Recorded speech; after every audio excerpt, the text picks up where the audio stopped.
Welcome to NCIX Tech Tips. Today's episode is all about the ASUS Transformer TF700 Pad Infinity Transformer Pad. Don't forget to subscribe.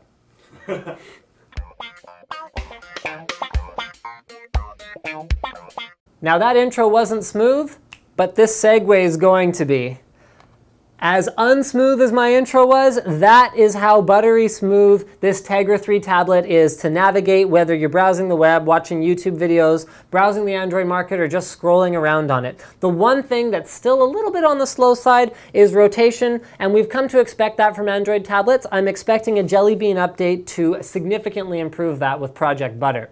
Now, what makes this smoother than other ice cream sandwich tablets? I can tell you the biggest thing is the fact that it's using the fastest Tegra 3 processor available. It's clocked at 1.6 gigahertz or 1.7 gigahertz in single core mode, which means that it is up to 20 to 30%, well, no, not 30%, I think that's a bit of an exaggeration. It's up to 15 to 20% faster than a Tegra 3 tablet that's clocked at the normal 1.3 gigahertz. It also has a huge upgrade that's been made to the memory bandwidth that's available to it. Instead of using slower clock DDR2 memory, it's using 1600 megahertz DDR3 memory, meaning the memory bandwidth available to this tablet, it's got 1 gig of it by the way, is equivalent to a couple generation old desktop PCs running dual channel DDR2 memory, which is absolutely outstanding. You can expand the storage. It's available in 32 gig or 64 gig configurations with the micro SD slot on the side.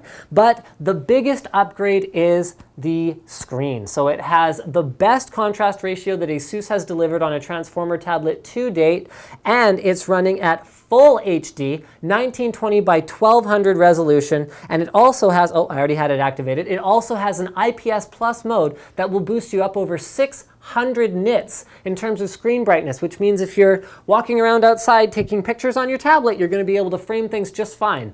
I mean, I've always thought that's a little bit weird, taking pictures on your tablet. I mean, it's not like the convenience factor of carrying around a tablet is better than, you know, a pocket camera, but to each his own, and I've seen people doing it. So if you're going to do it, you might as well have a tablet that performs well while you're at it. So there you go. Huge resolution screen giving you crisp text, crisp images, and the brightness that it takes to use it in any environment. Now, speeds and feeds are fascinating, but it's not going to do you any good unless you have an ergonomic and well-designed tablet. So first of all, I want to talk about the Sonicmaster integrated audio. Welcome to my unboxing and first look. It's maybe not the clearest audio in the world. I'm just going to turn that down. But as you guys can see, it's as loud as my presenting voice when it's sitting in the same distance away from my microphone. So what that means is as long as I'm not covering up the speaker on the back, I'm going to have an experience where I can actually hear the song or the... Okay. Still running, see? It's durable. Where it's actually... where I can actually hear the song or the movie that I'm watching without having to use an external speaker such as a Jambox. In terms of other, sorry, I'm a little distracted. Other external features, we've got the micro SD card, which we've talked about before, micro HDMI, a headphone jack. On the bottom, you see the docks that we're used to seeing on Transformer tablets. So there's 2 docking ports as well as the power and data port. That allows you to connect it to the 19.5 watt-hour battery that's also got a keyboard on it. So you can turn this whole thing into a small notebook or a netbook running the Android OS. It was a great feature on the original Transformer, and it's still great on the Infinity version because you get that additional battery life plus that extra functionality. On the other side, we find not a whole lot, and on the top, we find power and volume rocker switches.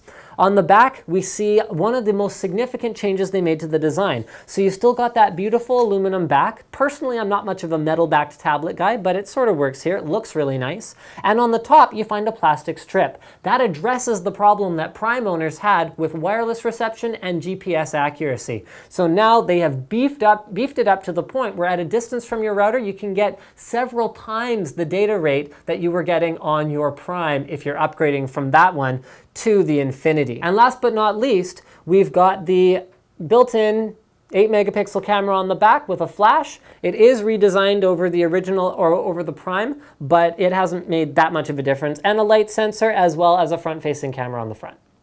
So the conclusion on the Transformer Pad Infinity is pretty much one you have to draw yourself. It's still pretty expensive, especially when you compare it to smaller devices such as the Nexus 7. Okay, so it's got that going against it, but it has a couple cool things going for it. If you already have a Transformer Prime and it's using the correct firmware, you can actually just plug them right in together. You can use your existing Prime keyboard dock to use with the Infinity. They haven't redesigned that. It also has form factor going for it. It is almost as thin as the Transformer Prime. Very, very close.